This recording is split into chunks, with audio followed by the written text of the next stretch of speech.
ശിവകുമാറിന്റെ ജാമ്യ ഹർജി ഇന്ന് പരിഗണിച്ച ഘട്ടത്തിൽ കോടതി ചോദിച്ചത് അത് അവധിക്കാല ഹർജി അല്ലെങ്കിൽ അവധിക്കാലത്തിന് ശേഷം ഹൈക്കോടതി റീഓപ്പൺ ചെയ്ത ശേഷം വീണ്ടും പരിഗണിക്കും. ജനുവരി 6-ന് പരിഗണിക്കാനായി മാറ്റി. അന്വേഷണം മെല്ലെ പോകുന്നു എന്ന ആക്ഷേപമുണ്ടല്ലോ എന്നാണ് SIT-യോട് കോടതി പറഞ്ഞത്. അത് നേരത്തെ ഒരു ബെഞ്ച് ഇക്കാര്യത്തിൽ ചില പരാമർശങ്ങൾ നടത്തിയിരുന്നു. ആ പരാമർശങ്ങൾ ചൂണ്ടിക്കാട്ടിയാണ് ഹൈക്കോടതി പറയുന്നത്. അന്വേഷണം തണുപ്പൻ രീതിയിലല്ലേ എന്നാണ് ഹൈക്കോടതി ചോദിച്ചത്.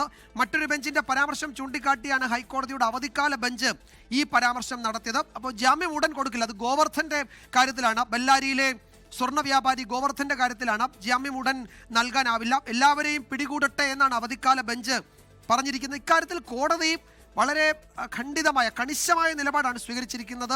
ഏതെങ്കിലും ഒരു അന്വേഷണം നടക്കുന്ന ഘട്ടത്തിൽ ജാമ്യം കൊടുക്കുന്നത് ഉൾപ്പെടെ ഉള്ള നടപടികളിലേക്കൊന്നും കോടതി ഈ ഘട്ടം വരെയും കടന്നിട്ടില്ല എന്ന് നമ്മൾ ഓർക്കേണ്ടതുണ്ട്. ആദ്യം അറസ്റ്റിലായ ആൾ മുതൽ ഏറ്റവും ഒടുവിൽ അറസ്റ്റിലായ പ്രതി വരെ ജാമ്യാപേക്ഷയുമായി ചെന്ന ഘട്ടത്തിലൊക്കെ അന്വേഷണം അതിൻ്റെ സുപ്രധാന ഘട്ടത്തിലൂടെ കടക്കുമ്പോൾ ജാമ്യം കൊടുക്കാൻ കഴിയില്ല എന്ന നിലപാടാണ് എല്ലാ കോടതികളും സ്വീകരിച്ചത്.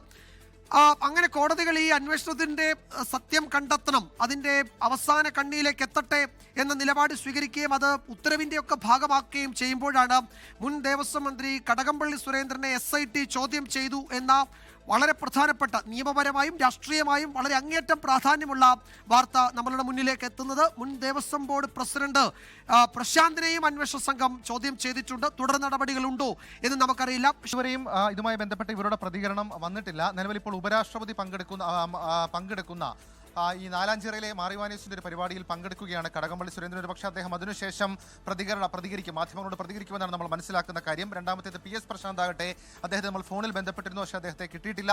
അദ്ദേഹം ഒരു പക്ഷേ അരുവിക്കരയിലെ വീട്ടിലുണ്ടാകും. അദ്ദേഹത്തിന്റെ പ്രതികരണവും നമുക്ക് ഈ ഘട്ടത്തിൽ പ്രതീക്ഷിക്കാം. ഏതായാലും ഈ നടപടി നമ്മൾ പ്രതീക്ഷിച്ചതാണ്, പക്ഷേ ഇത്ര ഘട്ടം കഴിഞ്ഞു ഈ നടപടി ഉണ്ടാകുമെന്നുള്ള കാര്യം നമ്മൾ കരുതിയിരുന്നില്ല. ഏതായാലും ഈ ശബരിമല സ്വർണ്ണക്കൊള്ളയുമായി ബന്ധപ്പെട്ട് നേരത്തെ തന്നെ ഉയർന്നു വന്ന രണ്ട് വിവരങ്ങളാണ്. SIT ആദ്യഘട്ട ഇടക്കാല റിപ്പോർട്ടുകൾ കൊടുത്ത ശേഷം തന്നെ ഇവരുടെ മൊഴിയെടുക്കണം, ചില കാര്യങ്ങളൊക്കെ ക്ലിയർ ചെയ്യണം എന്നുള്ള കാര്യം അത് അനൗദ്യോഗികമായിട്ടൊക്കെ മാധ്യമങ്ങളിൽ ചിലരോട് പറഞ്ഞതാണ്. പക്ഷേ അതിനുശേഷം ഇപ്പോൾ അവരുടെ മൊഴിയെടുക്കൽ അല്ലെങ്കിൽ ചോദ്യം ചെയ്യലിലേക്ക് അന്വേഷണ സംഘം കടന്നിരിക്കുന്നു എന്നുള്ളതാണ്